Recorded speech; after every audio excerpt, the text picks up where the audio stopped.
We're here with Kate Walsh. Yes. Tell me, how did you get involved in all this, and why join this campaign and speak about the president? Well, I have been on board with Barack Obama since 2008, where it all started actually here in Iowa. After he won the Iowa caucus, I was like, all right, sign me up, and I went out and stumped for him all over the country. And I believe we got to keep the party going, keep moving forward. You know, we're in the middle of a lot of work, and this is not the time to stop. And the issues at stand are so critical and urgent, and I wouldn't be anywhere else. I'm so glad to be here.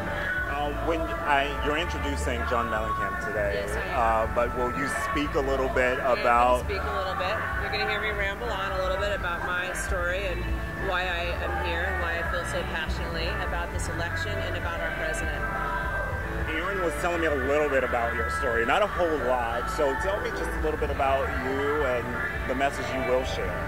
Well, my father was an immigrant. He immigrated from Ireland when he was 4 years old and had a pretty hard life. He was in and out of orphanages, and he was a decorated Korean War veteran, and also a very hardworking union man. And my mother and he were divorced when I was little, and when she went back to work, she had no job training, and we were struggling.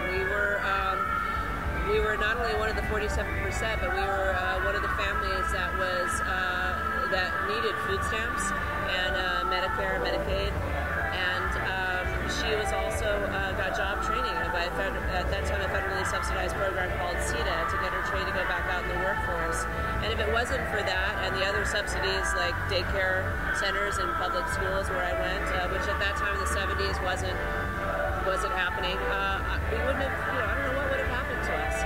And I worked really hard all of my life, and I feel really fortunate to be in the position that I'm in now, but I am not looking for a tax cut. I just want everybody else in this country to have their fair shake at the American dream and at education, healthcare, and these basic human rights.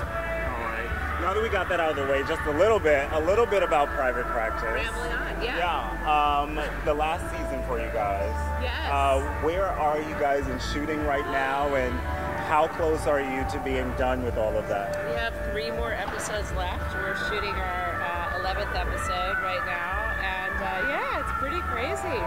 It's weird. It's been a long run. It's been incredible. I'm hugely grateful. It changed my life. Shonda Rhimes is my little angel and fairy godmother, and it's been great. We're all like, it's bittersweet, but we're all kind of hugging each other and pinching each other and taking everything in and as much as we can before we leave. Yeah. Oh, see, Addison Montgomery, all she wanted was a baby. She finally she got one. A baby, I know. She finally got one. I know. And then so Benjamin exciting. Bratt too. Add him to the equation. It's like she's the only person in Santa Monica. I mean, I don't know how. This is a great fantasy I've been able to play out. It's just like all these gorgeous guys. Lucky it's just ridiculous. Yeah, it's a fun way to go to work. Yeah. Yeah, fun way to make a living. What can we expect in the coming episodes? There's so much happening. They sort of play with the structure this season, which has been amazing. The writers have been just incredible, and so there's a lot more group stuff coming, big event episodes. But there's also these episodes that follow each individual character, and you'll see the story told through their eyes or focusing on their specific dilemmas. So it's really cool. It's like everybody gets their own show for at least one episode. So, yeah. All right, Kate. Thank you so much. Thank you. Thank you very much. Yes, this was a pleasure. Thank you.